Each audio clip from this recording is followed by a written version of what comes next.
जैसा कि आप सभी को मलेरिया के बारे में पढ़ा रहा था, फिर उसी की तरफ मूव करते हैं और देखते हैं जैसा मैंने क्या क्या पढ़ा था। देखिए मैंने बताया था मलेरिया एक प्रोटोजोअल डिसीज होती है। प्रोटोजोअल डिसीज प्रोटोजोआ काज करता है और प्रोटोजोआ का पर्टिकुलर नाम था, उसका नाम है प्लाज्मोडियम। और प्लाज्मोडियम की 4 स्पीशीज थी जो इस रोग को उत्पन्न कराती थी। पहला था वाइवेक्स, फैल्सिपेरम, बोवे और मलेरिया।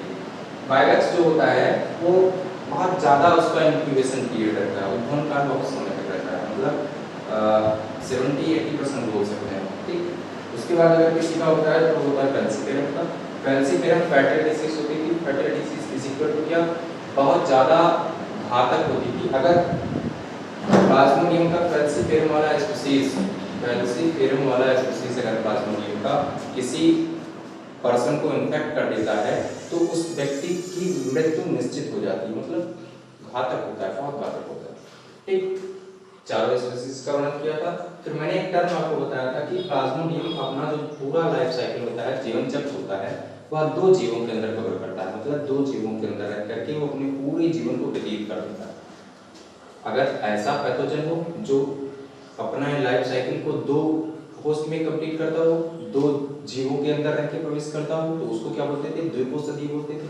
उसी को क्या बोलते थे अंग्रेजी में, डाइजेनेटिक। डाइजेनेटिक का मतलब a pathogen require 2 host in their life cycle, अपने जीवन चक्र को 2 होस्ट के अंदर कंप्लीट करे, क्या कहलाएगा, डाइजेनेटिक कहलाएगा। डाइजेनेटिक में मैंने बताया था क्या, रिक्वायर 2 होस्ट, 2 होस्ट की आवश्यकता होती है किसको, प्लाज्मोडियम को रहने के लिए। पहला क्या था होस्ट, मॉस्किटो था। मॉस्किटो मतलब उसका नाम था, मैंने पर्टिकुलर बताया था, फीमेल एनाफिस। फीमेल एनाफिस के अंदर क्या साइकिल कंप्लीट होती थी, सेक्सुअल साइकिल, मतलब सेक्सुअल रिप्रोडक्शन की प्रक्रिया कंप्लीट करता था किसमें, मॉस्किटो के अंदर। एसेक्सुअल भी कंप्लीट करेगा, मतलब गैमेट का निर्माण होगा किसके अंदर, सेकेंडरी होस्ट। सेकेंडरी होस्ट क्या होता था, वो ह्यूमन के अंदर क्या कंप्लीट होता था, एसेक्सुअल रिप्रोडक्शन। मतलब मलेरिया का जो पैथोजन है जिसका नाम है प्लाज्मोडियम, वह अपना जीवन चक्र 2 होस्ट के अंदर कंप्लीट करेगा। वो पहला क्या है, पहला होस्ट क्या है, पहला होस्ट है मच्छर, और दूसरा होस्ट क्या है, मनुष्य। पहला होस्ट के अंदर वह अपने सेक्सुअल रिप्रोडक्शन को कंप्लीट करेगा और सेकेंडरी के अंदर गैमेट बना देगा, फ्यूजन नहीं होगा। एक चीज और मैंने आपको बताया था, जो 2 होस्ट रिक्वायर होगा, सेक्सुअल रिप्रोडक्शन होगा, एसेक्सुअल रिप्रोडक्शन होगा। एक चीज और ध्यान पूर्वक सुनना, इन्फेक्शियस स्टेज मैंने बताया था प्लाज्मोडियम, क्या बताया था, इन्फेक्शियस स्टेज। इन्फेक्शियस स्टेज क्या थी, प्लाज्मोडियम की एक इन्फेक्शियस स्टेज होती है, मतलब संक्रमणकारी स्टेज होती है। वह संक्रमणकारी स्टेज क्या थी, उसका नाम था स्पोरोजोइट। क्या नाम था, स्पोरोजोइट। यही इन्फेक्ट करती है किसके अंदर, मच्छर के अंदर और मनुष्य के अंदर। मतलब मनुष्य के अंदर अगर कोई रोग करने वाला प्लाज्मोडियम का वैरायटी हुआ तो सबसे पहले बनाएगा क्या, स्पोरोजोइट्स, तभी वो अटैक करेगा और इन्फेक्शन कॉज होगा। आगे बढ़ते, इतनी चीजें बता दिया था। अब मैं सबसे पहले बताऊंगा क्या, मच्छर के अंदर कैसे प्रवेश करता है, फिर बताऊंगा मनुष्य के अंदर कैसे प्रवेश करता है। दोनों को एक चक्र के द्वारा समझाऊंगा, ध्यानपूर्वक देखिएगा। सबसे पहले मैं बात करता हूँ स्पोरोजोइट्स की, किसकी, स्पोरोजोइट्स। ये स्पोरोजोइट्स क्या है, इन्फेक्शियस स्टेज है, किसके अंदर, मनुष्य के अंदर। ये स्पोरोजोइट्स बाइट करता है किसको, स्पोरोजोइट्स उपस्थित होता है, मान लो मैं सीधे बात करता हूँ, कोई एक मच्छर है, फर्स्ट होस्ट है, उसके अंदर पहले से ही उपस्थित है प्लाज्मोडियम। अब वो प्लाज्मोडियम प्रवेश करता है किसी मनुष्य के अंदर, कैसे प्रवेश करेगा, मच्छर जब बाइट करेगा तो मच्छर के सलाइवा के थ्रू प्रवेश कर जाएगा रक्त में, और रक्त से मनुष्य के अंदर इन्फेक्ट करेगा। देखो कैसे ये स्पोरोजोइट्स मनुष्य के शरीर में प्रवेश किया, किसके शरीर में, ह्यूमन के शरीर। किसके थ्रू, बाइटिंग अ इन्फेक्टेड मॉस्किटो। उस मॉस्किटो का नाम क्या है, एनाफिस। मॉस्किटो के अंदर मनुष्य के अंदर प्रवेश किया। अब मनुष्य के अंदर गया तो सर्वप्रथम कहां जाएगा, स्किन पे से बाइट किया मच्छर, स्किन पे से मच्छर, ये मच्छर ही ऐसे बाइट किया, तो उसके पास एक चूसकांग होता है जिसके थ्रू वो ब्लड को सक करता है। कौन, मच्छर। ब्लड को सक किया तो उसके सलाइवा चले गए अंदर, किसके अंदर, मनुष्य के रक्त के अंदर, ब्लड के अंदर। जैसे सलाइवा गए उसी सलाइवा में चिपका क्या, स्पोरोजोइट्स। स्पोरोजोइट्स क्या होगा, इन्फेक्शियस स्टेज है किसकी, प्लाज्मोडियम की। प्लाज्मोडियम क्या है, विशेष प्रकार का प्रोटोजोआ है। प्रोटोजोआ क्या उत्पन्न कर रहा है, मलेरिया उत्पन्न कर रहा है। कितनी बात समझ में, आगे बढ़ते हैं। स्पोरोजोइट्स कैसे प्रवेश किया? इन्फेक्टेड मॉस्किटो ने बाइट किया ह्यूमन को, तो उसके अंदर में प्रवेश कर किया गया स्पोरोजोइट्स। अब स्पोरोजोइट्स सीधे किसमें आया? ब्लड में। ब्लड में आया तो ब्लड में इसको क्या मिला? आरबीसी। क्या मिला? आरबीसी। आरबीसी मिला और सीधे जैसे ब्लड में क्या आरबीसी मिला, फिर आरबीसी मतलब रक्त में तो आरबीसी रहता ही है, फिर ब्लड में पहुंचते आरबीसी, आरबीसी सीधे मूव करेगा, कहीं नहीं रुकेगा। जैसे बाइट किया, बाइट करने के बाद स्पोरोजोइट जैसे ह्यूमन के अंदर प्रवेश किया, रक्त के थ्रू आरबीसी के थ्रू सीधे मूव करता हुआ हमारे किस पर पहुंच जाएगा? वो लीवर पर। कहां पहुंचेगा? यकृत पर। और यकृत में होती हैं हेपेटोसिस्ट सेल्स। क्या? हेपेटोसिस्ट सेल, हेपेटिक सेल्स। और हेपेटिक सेल्स के अंदर में वह क्या करेगा? एसेक्सुअल रिप्रोडक्शन करेगा। क्या करेगा? Asexual reproduction. यानी कि मान लो मैं लीवर बना रहा हूं, लीवर, ये लीवर, और लीवर के अंदर प्रवेश किया, लीवर के अंदर मान लो ये हेपेटिक सेल्स हैं, इसके अंदर प्रवेश करके गया स्पोरोजोइट्स। अब स्पोरोजोइट्स इसके अंदर प्रवेश किया, हेपेटिक सेल्स के अंदर प्रवेश किया, तो हेपेटिक सेल के अंदर अपनी संख्या को बाइनरी फिजन के थ्रू क्या करेगा? रिप्रोड्यूस करेगा, अपनी संख्या को बढ़ाएगा। मान लो एक स्पोरोजोइट से 2 हुआ, 3 हुआ, 4 हुआ, 5 हुआ, 6 हुआ, 7 हुआ, 8 हुआ, 9 हुआ, 10 हुआ, 11 हुआ, 12 हुआ, 13 हुआ। तो मान लो ये हेपेटोसिस्ट की सेल थी, जब इनकी संख्या लगातार रिप्रोड्यूस हो रही है, रिप्रोड्यूस हो रही है, रिप्रोड्यूस हो रही है, रिप्रोड्यूस हो रही है, तो एक समय ऐसा आएगा हेपेटिक सेल बस्ट हो जाएंगी। हेपेटिक सेल्स बस्ट होते हैं तो फिर से क्या निकल जाता है? ट्रोफोजोइट बन जाता है। ध्यान पूर्वक सुनते रहना होगा। ट्रोफोजोइट देखिए, स्पोरोजोइट्स इन्फेक्शियस स्टेज होती है मलेरिया की, जब या मच्छर के अंदर उपस्थित होती है, मच्छर इन्फेक्टेड होगा, वह बाइट करेगा मनुष्य को, तो ब्लड के थ्रू आरबीसी के थ्रू ऐसे फ्लो करता हुआ सीधे पहुंच जाएगा लीवर में। लीवर में हेपेटिक सेल्स पाई जाएंगी। हेपेटिक सेल्स पर अटैक क्या करेगा? स्पोरोजोइट्स, और स्पोरोजोइट्स अपनी संख्या को इंक्रीज करना शुरू कर देगा, मतलब यहाँ पर करेगा रिप्रोडक्शन। क्या करेगा? रिप्रोडक्शन करेगा। कौन से प्रकार का? फिजन वाला। कौन सा? फिजन वाला, मतलब अपने न्यूक्लियस को तोड़ेगा, न्यूक्लियस को तोड़ेगा, न्यूक्लियस जितनी संख्या न्यूक्लियस की होगी उतने ज्यादा क्या बन जाएंगे? ऑर्गेनिज्म बन जाएंगे, पैथोजेंस बन जाएंगे। लेकिन जब संख्या सेल के अंदर लगातार बढ़ रही है, लगातार बढ़ रही है, लगातार बढ़ रही है, तो क्या हो जाएगा? बस्ट हो जाएगा, फूट जाएगा, रप्चर हो जाएगा। और जैसे कौन सी सेल थी भैया? Hepatic cell. Hepatic cell, hepatic cell, hepatic cell किसमें होती है? लीवर में। हेपेटिक सेल जैसे बस्ट हुई, क्या हुई? बस्ट हुई, बस्ट हुई, तो निकला क्या? ट्रोफोजोइट। क्या निकला? ट्रोफोजोइट। हेपेटिक सेल बस्ट हुई, निकला क्या? ट्रोफोजोइट। और ये ट्रोफोजोइट प्रवेश कर जाता है किसमें? ये ट्रोफोजोइट फिर से आ जाता है किसमें? रक्त में, आरबीसी। इसमें आरबीसी। अब आरबीसी में आया, ध्यान से बहुत सुनना, ट्रोफोजोइट ऐसे निकला, फटाक से टूटा, किसमें आ गया? आरबीसी में। आरबीसी में जैसे प्रवेश किया, कौन? ट्रोफोजोइट। जैसे आरबीसी में प्रवेश किया तो आरबीसी में इसको भर भर के मिलेगा क्या? Hb। क्या? Hb is equal to haemoglobin. क्या? हीमोग्लोबिन। अब हीमोग्लोबिन में ट्रोफोजोइट जैसे आरबीसी के अंदर प्रवेश करेगा ट्रोफोजोइट्स, हीमोग्लोबिन मिल रहा है पर्याप्त मात्रा में। अब इसको लगी है भूख। क्या लगी है? भूख। किसको? ट्रोफोजोइट को। ट्रोफोजोइट को भूख बहुत तेज से लगी, बहुत तेज से लगी, अधिक संख्या हो गई है। क्यों? क्योंकि हेपेटिक सेल के अंदर उन्होंने क्या किया? रिप्रोडक्शन, संख्या बढ़ गई है, सेल बस्ट हो गई है। कौन सी सेल? Hepatic cell. और वह पहुंच का गया है ब्लड में। ब्लड में क्या उपस्थित है? फिर क्या? आरबीसी। आरबीसी के अंदर उपस्थित होते हैं क्या? हीमोग्लोबिन। आरबीसी का शेप कैसे होता है? वो शेप कैसे होता है आरबीसी का? बाइकॉन्केव। आपको देखने में ऐसे होकर दिखाई देगा, लेकिन होगा कैसा? बाइकॉन्केव। बाइकॉन्केव से ऐसे, जैसे गुब्बारे को ऐसे बीच से दबा दो, किनारे किनारे खुला, वैसे शेप का होता है क्या? आरबीसी। आरबीसी के अंदर भर भर के उपस्थित है हीमोग्लोबिन। ट्रोफोजोइट आरबीसी के अंदर प्रवेश कर जाएगा और खाएगा क्या? हीमोग्लोबिन। क्या खाएगा? हीमोग्लोबिन। हीमोग्लोबिन को खाएगा, देखो हीमोग्लोबिन। हीमोग्लोबिन में दो शब्द दिखा है, वो हीमो और ग्लोबिन। अब हीमो वाले पार्ट में मतलब Fe, क्या? आयरन। क्या करेगा? अटैक करेगा किस पर? आरबीसी पर। और आरबीसी पर हीमोग्लोबिन उपस्थित है। हीमोग्लोबिन में हीम वाले पार्ट को कुछ नहीं करेगा, ग्लोबिन वाले पार्ट को खा करके खत्म कर देगा, स्वाहा। बचा क्या? हीम वाला पार्ट। हीम वाला पार्ट बचेगा और साथ ही साथ ये जो ट्रोफोजोइट प्रवेश किया है, एक विशेष प्रकार के रसायन का संश्लेषण करेगा और उस रसायन का नाम है ज्वाइन। क्या नाम है? ज्वाइन। अब वह Fe के साथ जो केमिकल रिलीज कर रहा है, कौन?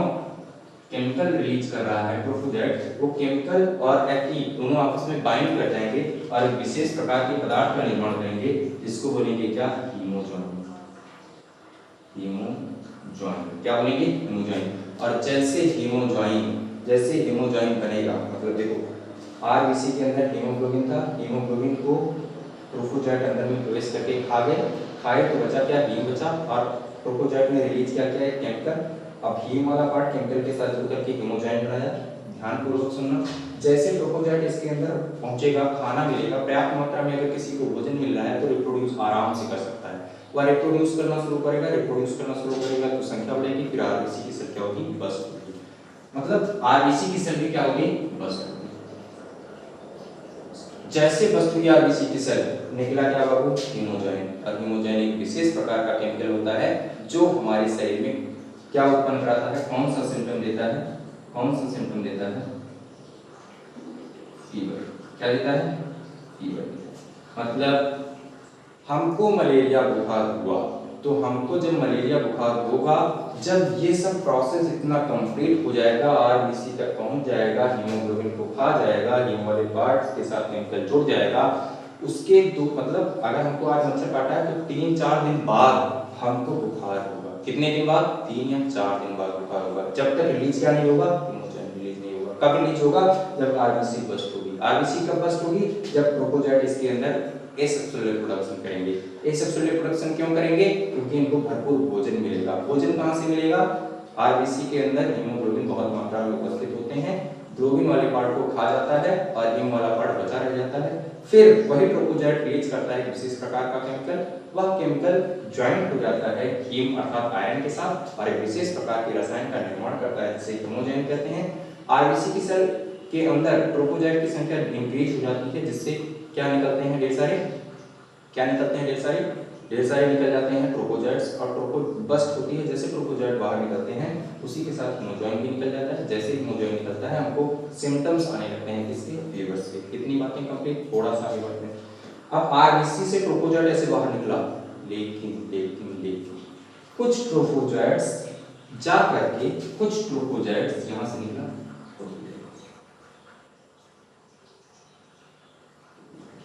कुछ ट्रोफोजेट्स सीधे जा करके नए आरबीसी पर अटैक करेंगे। मान लीजिए नए आरबीसी पर अटैक करेंगे, लेकिन कुछ ट्रोफोजेट्स इसी में रह जाएंगे, ये सेक्सुअल रिप्रोडक्शन करके इसी में रह जाएंगे। मान लो मैं बाहर लाता हूं, कुछ ट्रोफोजेट्स अंदर में रह जाएंगे, गैमेटिक अवस्था में रह जाएंगे। हाँ देखिए, ब्लड के थ्रू लीवर में प्रवेश किया, क्या स्पोरोजेट्स। लीवर के अंदर क्या उपस्थित थी, हेपेटिक सेल के अंदर क्या हुआ, रिप्रोडक्शन हुआ, किसका स्पोरोजेट्स का। स्पोरोजेट्स अपनी संख्या बढ़ाना शुरू किए, कौन सा रिप्रोडक्शन हुआ, एसेक्सुअल। कौन सा, फिजन के थ्रू अपनी संख्या को बढ़ाना शुरू किए। हेपेटिक सेल के अंदर संख्या बढ़ना शुरू हुई, जैसे संख्या बढ़ना शुरू हुई क्या होगा, जैसे संख्या बढ़ेगी हेपेटिक सेल बस्ट हो जाएंगी, और बस्ट होंगी तो निकलेगा क्या, ट्रोफोजेट्स निकला, और ट्रोफोजेट्स आ गया ब्लड में उपस्थित है भर के आरबीसी का शेप होता है कैसा, बाइकॉन्केव शेप। आरबीसी के अंदर जैसे प्रवेश किया ट्रोफोजेट्स, उसने पाया क्या कि आरबीसी के अंदर उपस्थित है हीमोग्लोबिन में दो पार्ट होते हैं, हीम और ग्लोबिन। हीम का मतलब आयरन और ग्लोबिन का मतलब प्रोटीन और शुगर। इस पार्ट को खा जाएगा कौन, ट्रोफोजेट्स। किसके रूप में, भोजन के रूप में। बचेगा क्या, हीम यानी आयरन वाला पार्ट। और साथ ही साथ ट्रोफोजेट रिलीज करेगा क्या, केमिकल रिलीज किया। जो केमिकल रिलीज किया है ट्रोफोजेट्स और जो आयरन बचा हुआ है, दोनों आपस में कंबाइन कर जाएंगे और एक विशेष प्रकार के केमिकल का निर्माण करेंगे जिसका नाम है हीमोजॉइन। क्या नाम है, हीमोजॉइन। अब जो ये हीमोजॉइन रिलीज हुआ है, अब देखिए जब किसी ऑर्गेनिज्म को लगातार भोजन मिल रहा है, सफिशिएंट भोजन मिल रहा है, तो वो रिप्रोड्यूस करने की क्षमता को बढ़ाएगा। अब इसके अंदर ट्रोफोजेट्स क्या करते हैं, भोजन मिल रहा है, लगातार रिप्रोड्यूस करते रहेंगे, तो इसका बाइकॉन्केव शेप है, संख्या को बढ़ रही है।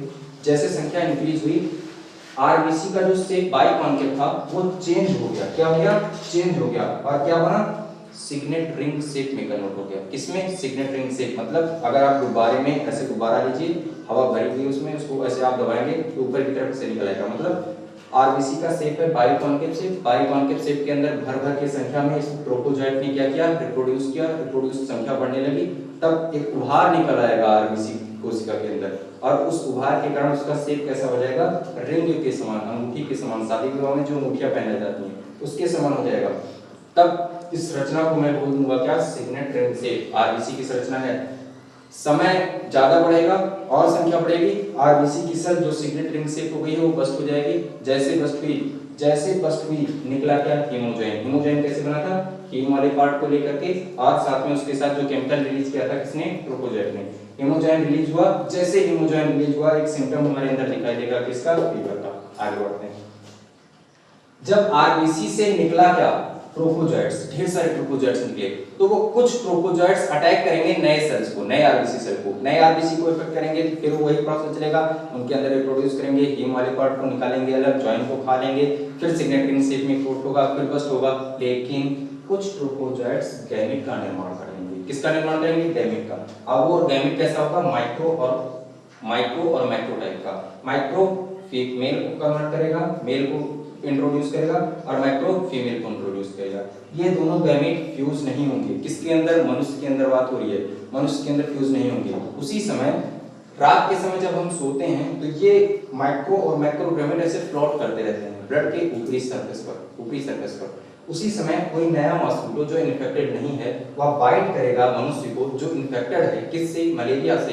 तब जैसे बाइट करेगा नया मॉस्किटो, उसके चूसकाम के थ्रू, सकर्स के थ्रू प्रवेश कर जाएगा या गैमेट किसके अंदर, मॉस्किटो की गट के अंदर। किसके अंदर, मॉस्किटो की गट के अंदर। और गट के अंदर जैसे प्रवेश करेगा,